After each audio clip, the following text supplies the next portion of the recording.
earlier when we had talked about let's do the opposite action, and that's for any OCD theme, and specifically with intrusive thoughts, magical thinking, harm OCD, and scrupulosity OCD, here's an example of doing opposite action. And so, this applies to any activity. So whatever the activity is you're doing, you don't want to stop it or avoid it or change it in any way because of whatever popped in your head. And so for the examples, if you're making the cards that I showed you in the other video, the encouraging cards, they're decorated, have phrases on them. So, you wouldn't be like, oh, this thought popped in my head, and so let me throw this card away because it's messed up, or let me redo it, or add some marker over here, because those are compulsions, and that's giving into magical thinking. And so what you would need to do is, if these things are popping in your head while you're making the card, you're going to keep making the card the way you were going to make it. You're not going to do it different, because otherwise that's doing compulsions if you're going to do it differently or throw it away or edit it somehow. And it's also giving into magical thinking that, if I do these compulsions, it's going to prevent the stuff and the thoughts from happening. And if I don't do the compulsions, and the stuff and the thoughts are going to happen. Because remember, thoughts don't cause things and prayers don't cause things.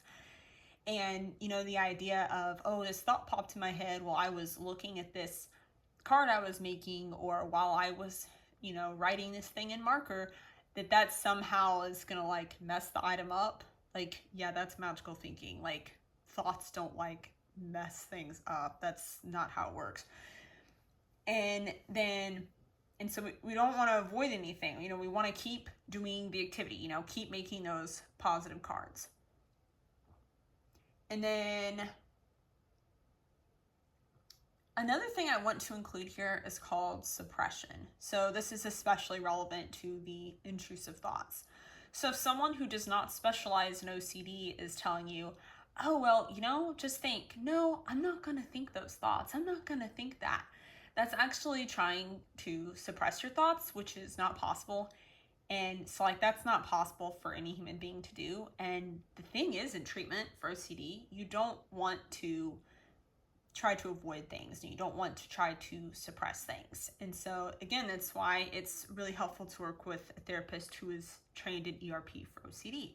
And if you didn't know those things and the other person didn't know those things, that's okay too. This is a lot of people don't know about this condition, but that's why I'm making these videos, because I want to help other people. And so there could be I want to give you another example of something that could happen with intrusive thoughts, a specific scenario. So let's say that you're concerned that you would accidentally say something out loud to other people, like the things and the thoughts that bother you, or you would say words that you don't agree with, or things you don't like, or things that are not polite, or things that don't match how you feel and they don't match your values. And so basically this type of stuff is, let's look at it similar to intrusive thoughts. It's just, in this case, you're concerned of saying it out loud or writing it or, whatever. And so, for example, let's say that you're at school and you need to go to office hours and you need to ask some questions or work on something, or, you need to send an email, or you need to leave a voicemail, and you're like, oh, I'm concerned because, all these things keep popping up in my head, and I don't want to say that out loud or type it or accidentally write it on a homework assignment. Or, you don't want to leave the voicemail because you're thinking, oh, I can't redo it, or, what if I end up saying those things? But again, the thing to do to work on OCD is we're going to do the opposite action. And so we will go to office hours, we will send the voicemail, we will send the email, we will do the homework and not check it a bunch for all that, not check it for those things. And so I do want to make a quick note here. Notice how since I pointed out in this example, if let's say that there was an opportunity to redo the voicemail, because sometimes there are certain programs that allow you to redo it. There's certain phone options that it gives you that choice.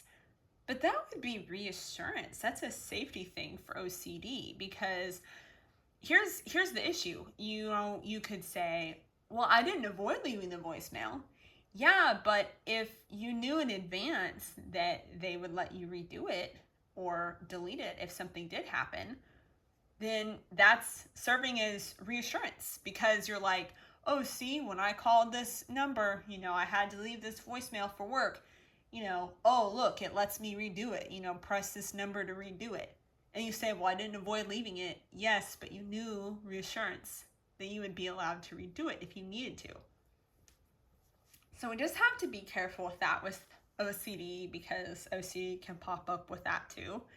And so we just, again, reassurance or seeking reassurance or using reassurance can become that can actually be a part of compulsions for OCD.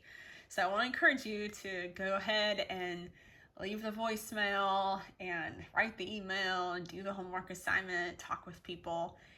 And in other videos, we're going to have more examples of other activities that can help with different OCD themes.